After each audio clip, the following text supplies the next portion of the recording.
Okay, well, thank you for the introduction. My name is Wooj. I want to thank you for all of you in this room to make the commitment to become the president of your Rotary Club and also to become the leader in your community. As I look back, when I served as the president of our club year 2011 and 12, at the beginning I wasn't entirely sure, but at the end of my presidential year, I realized that it was the best year of my life. And I hope that will happen to you as well. I want to thank all of you and also the organization committee of this event to invite me as one of your speakers. It is quite an honor on my part, and I'll do my best to make this speech as useful as possible for you. My speech today has to do with my Rotary Journey, but also it has the title of Best Year of Your Life is right here. So I'll do my best to tell you what Rotary meant in my life, but at the same time, I will help you realize that this year indeed will become the best year of your life. My next slide will show you the image of my book I wrote in 2014. This book I wrote based on my relationship with Rotary, and it became somehow international bestseller. And because of the book, I was invited to many Rotary clubs in Minnesota, Iowa, Wisconsin, the two Dakotas, and Illinois, as well as Rotary International Convention in South Korea 2016, where as many as something like 45,000 Rotarians gathered from all over the world. So a small book had a lot of impact on my life. What I want to do is I want to share this book with you. So if you need a copy, just contact me. I will ship a copy to you, or you should contact the district. I will donate enough copies for you. So get a copy. If you need more copies for fundraising in your clubs and other occasions, please let me know as well. I will make the arrangement for you. Okay, so let's start. I don't know how many of you had the best year of your life already or worst year of your life. Maybe best is still yet to come. Maybe some of you may have had the worst of your life. I do not know. But as far as I can remember, my worst year was probably the year 2008. Many of you will remember, actually, that there was a day when there was a stock market crash. And in my case, I lost about 50% of my assets. And it was definitely a devastating moment of my life. And I also realized that a lot of Rotarians wanted to either quit Rotary or have a break from Rotary. I happened to serve as the secretary of our club in year 2008, and somehow I had to stop these young members from either quitting or taking a break from Rotary. And I didn't know how to advise them until I saw this movie, The Best Years of Our Lives. It was a black and white movie made in 1946. And at the beginning, I wasn't sure why the people who made this movie would call the best year of their lives. Because if you think about it, 1946 was barely 1 year after the end of Second World War, right? So I became very curious. So I saw the movie from the beginning to the end just to find out why 1946 was the best year for anybody. After watching the movie, I realized that it was indeed the best year for everyone. If I give you a quick summary of the movie, there was an American soldier who went to the Pacific Ocean to fight the Japanese Imperial Navy. During the fight, he lost both arms, and he came back and he became a hermit. But gradually he learned how to live his life, and he ended up giving hope to other people. Now, in 1946, there was no computer graphics available in the movie industry. So they couldn't create an actor like this. They had to find a real actor who lost his both arms for this role. They couldn't find the actor in the US. A Canadian actor named Harold Russell was found, and he played the role. Because of his handicap, he could appear in only 4 movies during his entire lifetime. But with this movie alone, the best year of our lives, he won 2 Oscars. One was the Best Supporting Actor, and the other one was a special Oscar ever given to a person for creating hope for other people. So I recommended this movie to those young Rotarians who wanted to quit Rotary or take a break from Rotary. And many of them watched the movie and stayed with Rotary. So the message I wanted to share with them was, by watching this movie, by sticking with Rotary, by sticking with any nonprofit organization, their financial situation may not change. However, their view will change. You know, if we change our views, then we can change the whole world. And I'm glad many of them stayed with Rotary, and they are thriving not only as Rotary members, but in their individual industry as of today. So I am very glad that there were people who found the 1946 probably one of the worst moments in their lives, the best year of their lives. Now, next clip will show how 1946 was a special year for another person. His name is Viktor Frankl. He was an Austrian psychiatrist, medical doctor. He didn't do anything wrong, but because of his Jewish background, he was sent to concentration camp by the Nazis.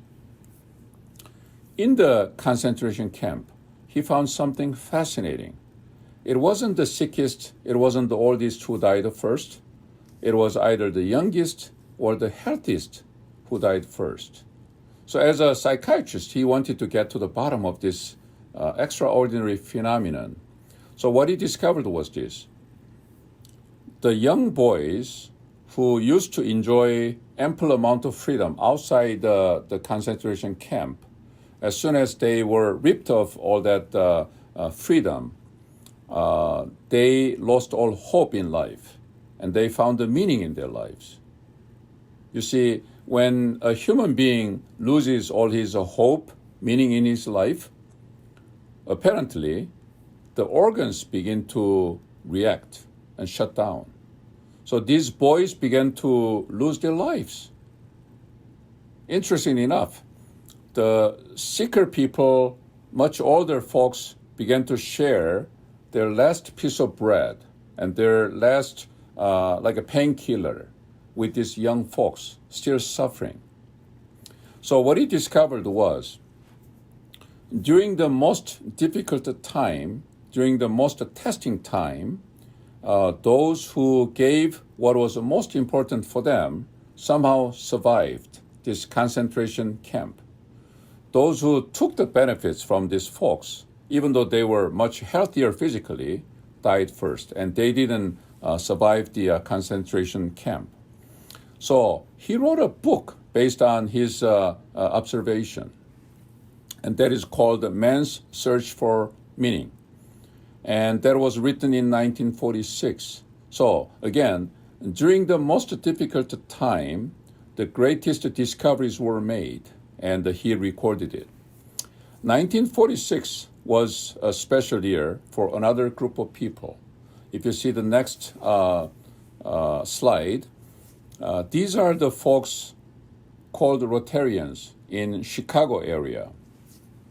If you think about it, these are our fathers and grandfathers who also lost their relatives to the Second World War. Some of them lost their own lives, their own body parts, their money, of course, their homes, churches, hospitals, office buildings, you name it.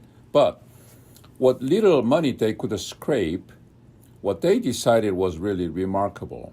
They had the courage to ask the most fundamental question. Why did we fight each other? Why did we have this horrendous military confrontation? Is there any way we can create a better world by restoring world peace? So what they decided was to create a scholarship with what little money was still left. So they decided to call it Rotary International Ambassadorial Scholarship. The next year, about 10 scholars were chosen from different countries, and they were sent to overseas. Now, it was a very humble beginning for this scholarship. Only 10 students were receiving the scholarship in 1946, 1947. However, in the next 60 years, it became the largest scholarship fund around the world. It benefited over 40,000 scholars from 120 different countries. So again, 1946 was very difficult for our fathers and grandfathers, but these folks were very wise and courageous to change the world and leave a better world for the next generation, like people like us today. My name is Wooj. I am one of those 40,000 scholars who received this Rotary Scholarship. And that's why I became a Rotarian. That's why I am speaking to you today. So I've never met any of these folks in the picture, but I want to thank them for creating the scholarship.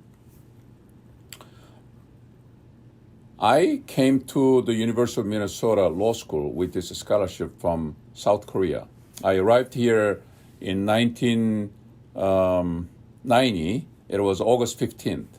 My American roommate took me out to a nice restaurant in downtown Minneapolis. We had a very nice dinner. And as soon as we stepped outside the restaurant after finishing dinner, it suddenly began to rain. And my American roommate, looking up at the sky, said, "Shit."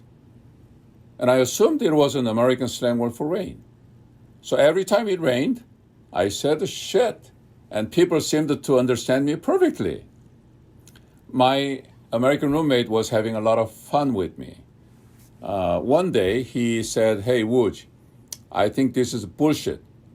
So I had to look outside to make sure it was heavy rain or shower. It was a sunny day.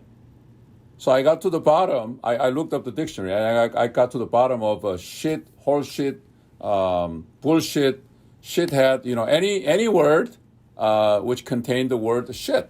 So I became an expert on shit. I am very lucky that the law school never tested me on those, words, including shit and whatnot. So somehow I finished the law school and I passed the bar exam. I became a lawyer. And then one day I began to think. I came from a very humble family, humble country. Now I'm making money. I'm saving money. I got to pay back to Rotary. So I began to think of these people in the picture you are looking at. I wanted to somehow pay back to them. So I called up Rotary International, and the guy who answered my phone call said, "Are you nuts? Nobody has ever returned the scholarship, but if you have the burning desire to pay back, how about this? I have a better idea. Why don't you join Rotary and pay forward? There must be students in your area who want to go overseas to study. Why don't you help them with the scholarship and go overseas, broaden their horizons, and contribute to world peace?" I thought that was a fantastic idea. So I joined the Rotary after that phone call. And up until then, my service usually came from my brain. I would provide that legal service and I would get paid. But then after joining Rotary, I discovered that there is another kind of service. It's called service above self. The source of that service is not your brain. It is your heart. So you provide that service, you don't have to get paid. There doesn't have to be anything in return. That was something new to me. And then in year 2007, I went to a summer camp in Minneapolis where there were about 200, 300 adopted kids from Korea were having fun, learning Korean culture and learn how to become a good citizen in Minnesota, things like that. And there was a program where about 20 kids in their probably kindergarten age were supposed to hold each other's hand, dance around, and sing along.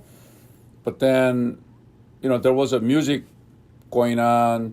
Probably about 500 parents were watching the whole thing in the audience, but the circle didn't form. The kids couldn't dance around, and we discovered quickly there was a boy who didn't have hands. He had a very short arm with malformed hands, so the kids next to him couldn't hold his hands. So they couldn't form a circle, they couldn't dance around.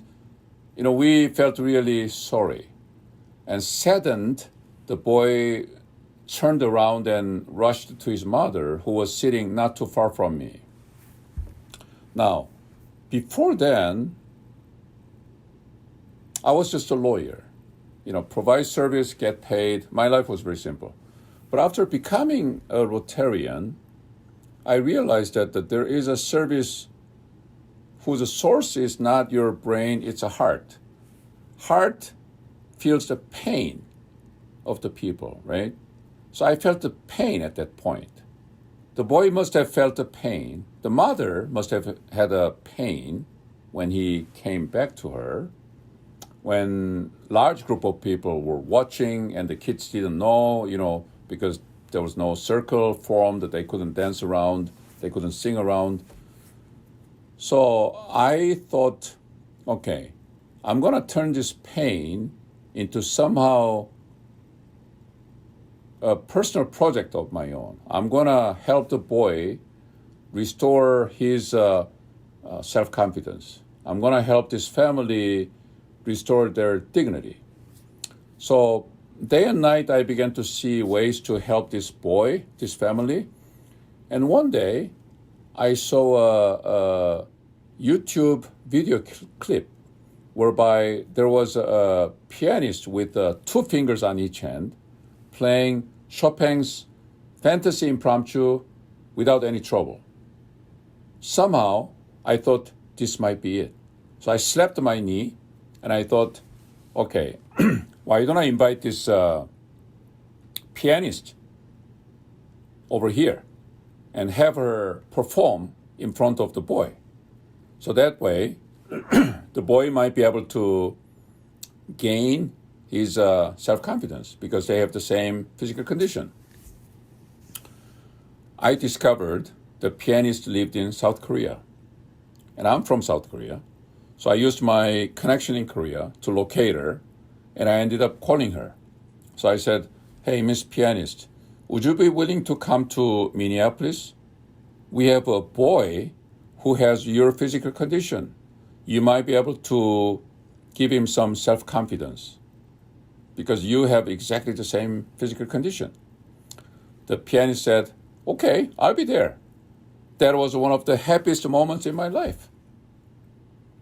So I began to plan a big concert for the pianist. Then I realized I live in a capitalistic country. I needed money. I needed a lot of money. And I realized the pianist was born without legs. What that meant was she has to come with her mother. And also a guy called a manager whose job is to basically carry her around. So I needed 3 tickets from South Korea to Minneapolis, back to Korea, I guess, and also hotel rooms, like 2 or 3 rooms for them, and big concert and all that. Gosh, that was a lot of work to raise $15,000 within a couple of months. So I went to Rotary Club again, and I explained my project, and I needed their help. I was given 5 minutes to explain the situation. At the end of the 5 minutes, 2 Rotarians came over to me. Each wrote $1,500 check. They gave the check to me. They said, "Hey, Wooj, we have been watching you ever since you joined our Rotary Club. You might be the only non-Scandinavian club member here, but you have the same kind of heart we do. So here is a $1,500. Here is another $1,500. You should go ahead with this project. Inspire that boy with that pianist. This is a great project. Sometimes lack of money shouldn't bother you with proceeding that kind of project. Go ahead. We'll send you more money." So long story short, I raised $15,000 within less than a month. And the concert went very, very well. She came over here. We had a big concert. The boy was definitely inspired because of the concert. The parents told me later on that the boy began to play guitar with his one finger, and he began to type his computer with 10 toes.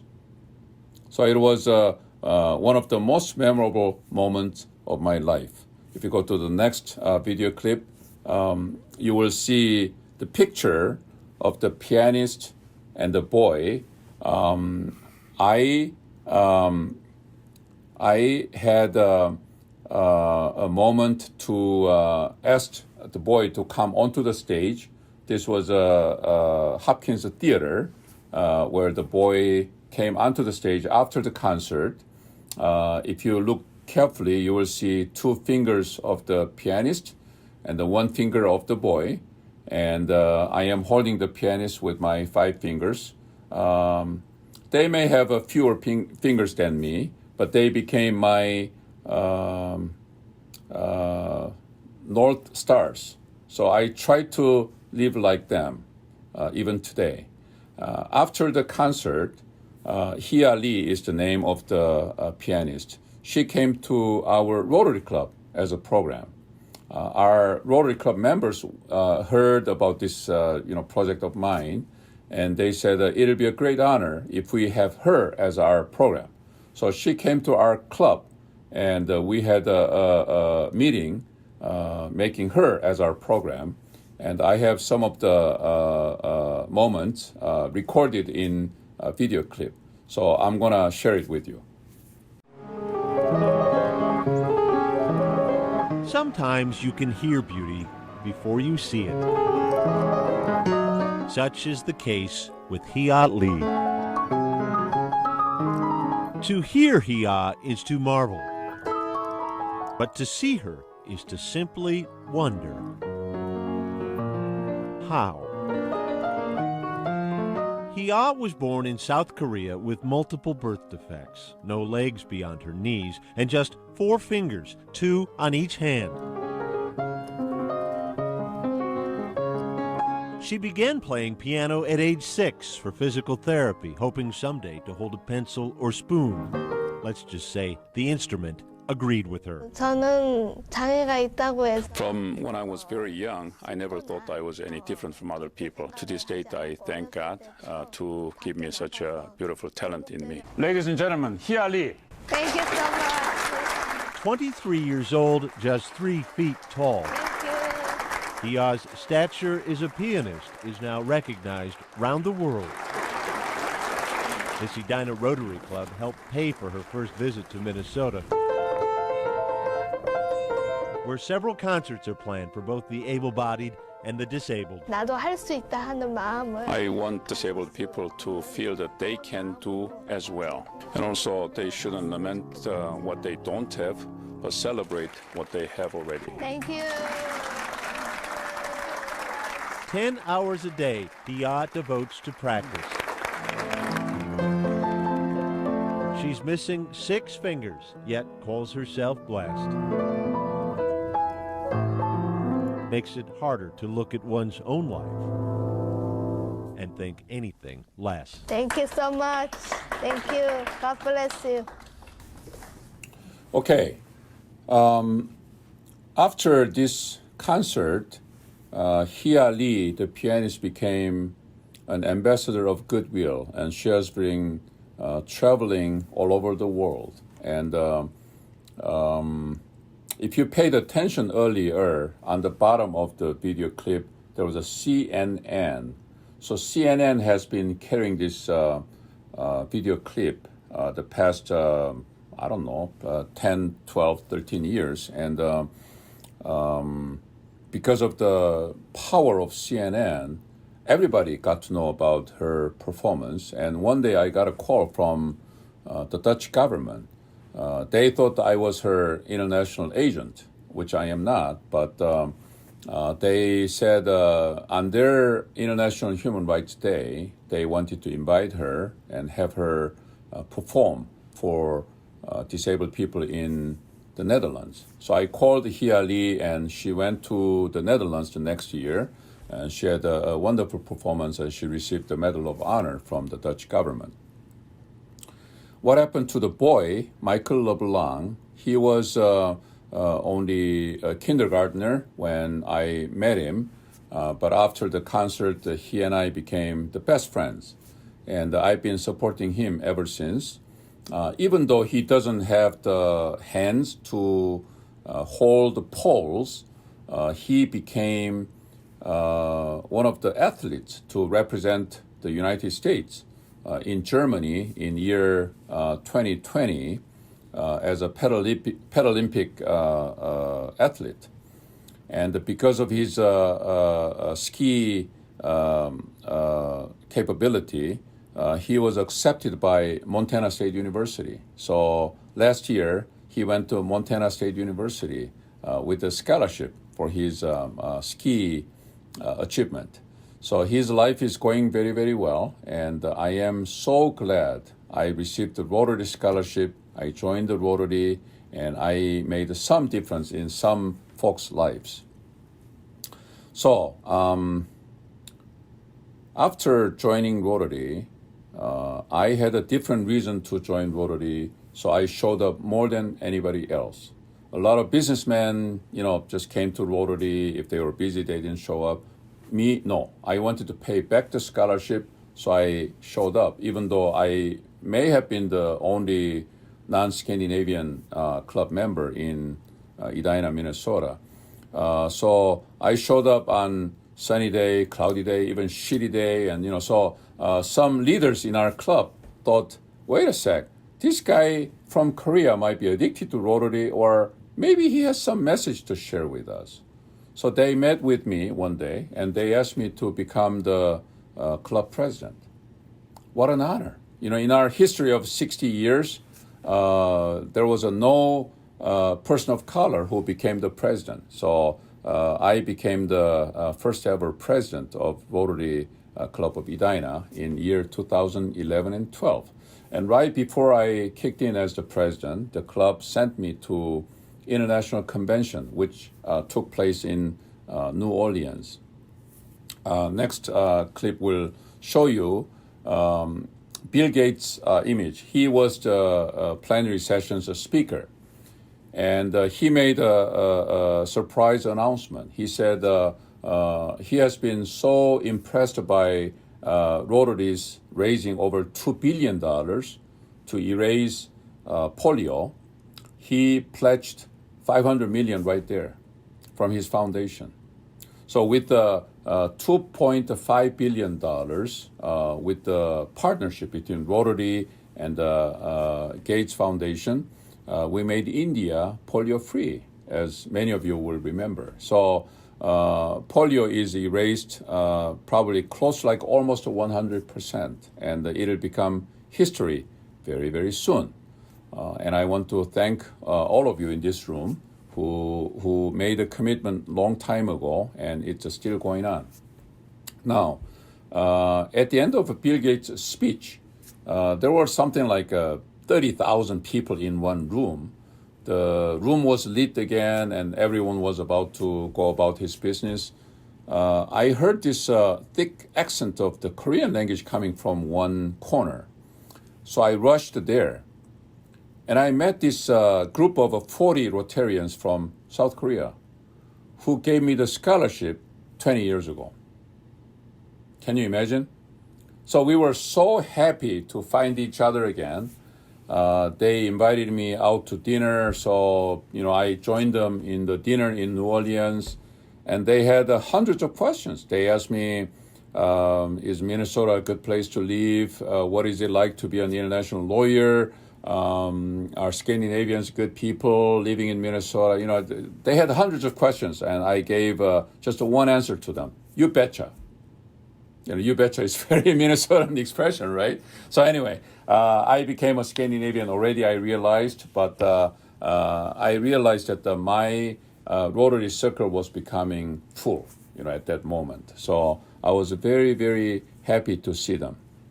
Now, on my way back from New Orleans to Minneapolis again, I realized that the investment in Rotary should have a better reward. So if you see the next presentation, you will see that I received $23,000 in year 1990.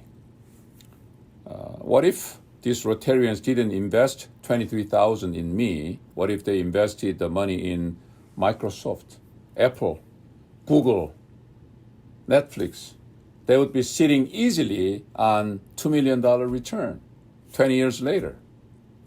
So on my first day as the president of Edina Rotary Club, that must have been in July 2011, I told our club members,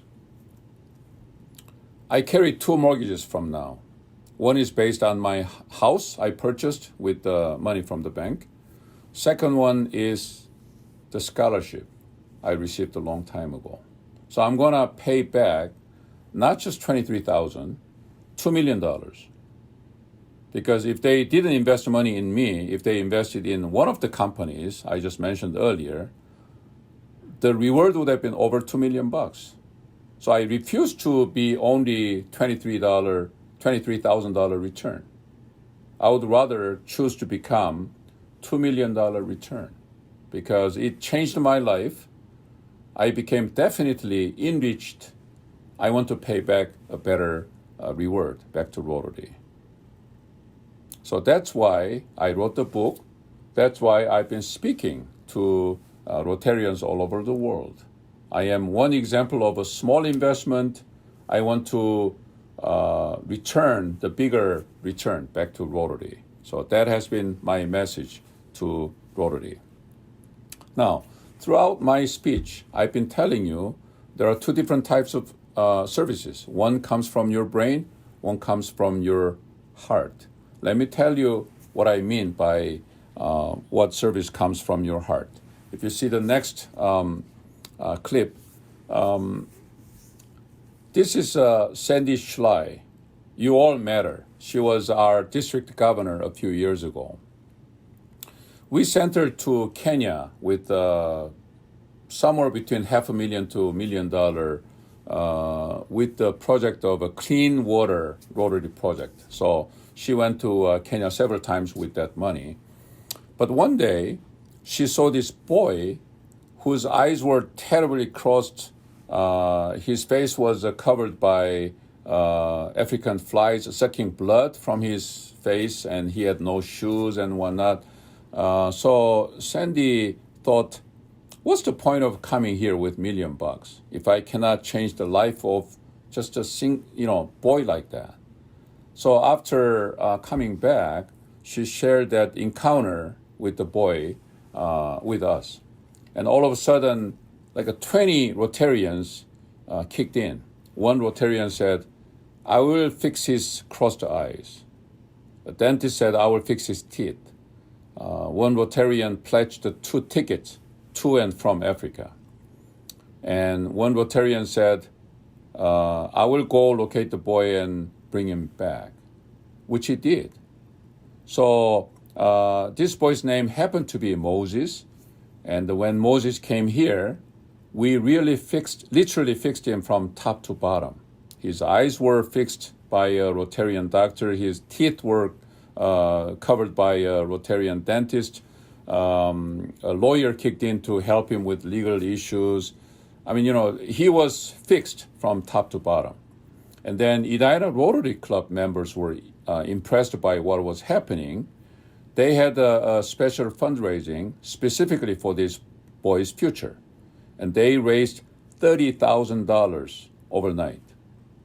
So I can tell you, Moses' future is secured up to PhD degrees. And the money is bearing interest. So he comes to visit us every, 5 years. I think he's in high school right now. But I saw in this whole project a good example of service coming from your heart, not your brain, can create a miracle. Let me explain to you more about what I mean. When Sandy went to Africa with millions of dollars for clean water project, that is a logical project. But when she saw the boy suffering from poverty, Sandy's heart began to feel the pain of the boy. That pain felt by her heart turned into love for humanity, which triggered service above self. So this pain felt by Rotarian's heart triggers love for humanity, which then triggers service above self. This transformation is comparable to an oyster painfully developing a beautiful pearl in its soft flesh. That is the kind of business Rotarians are in. So when you let the service origin gravitating from your brain to heart, you can create a miracle by letting that heart of yours feel the pain of the people you serve, trigger love for humanity, and then service above self will create the miracle. That is the line of business Rotarians are in. Okay, we're coming to an end.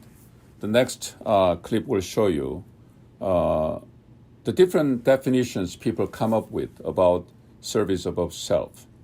For some people, service above self means obligation. For some people, regard it as duty. Some people regard it as a privilege. In my case, it's clearly a mortgage. I gotta pay back for the rest of my life, okay? The founder of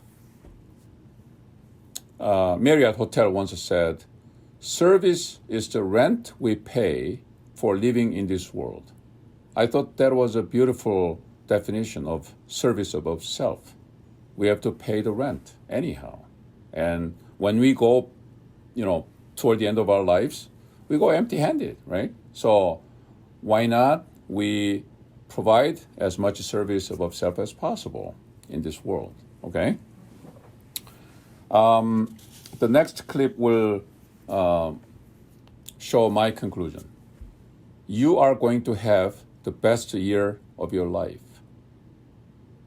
because you made a commitment to Rotary's motto of service above self. You will have difficult times, but you'll be okay. At the end of the year, you will realize that this was the best year of your life. Now, if you have any trouble during the year, just give me a call. I'll take you out to lunch and I'll show you my wisdom, which I gained a lot during my year as the president of Edina Rotary Club. I want to wish you best wishes next year. If anything I told you doesn't work, I still have a backdoor weapon I'm going to share with you. Here we go. People may be often unreasonable, irrational, and self-centered. Forgive them anyway. If you're kind, people may accuse you of selfish, ulterior motives. Be kind anyway. If you're successful, you will win some friends, but some genuine enemies. Succeed anyway. If you're honest, people may deceive you. Be honest anyway. If you find the happiness, some may become jealous. Be happy anyway. The good you do today might be forgotten tomorrow. Do good anyway. Give your best, and it still may not be enough. Give your best anyway.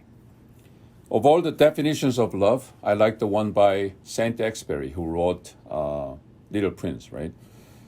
He said, love means my gently leading you back to yourself.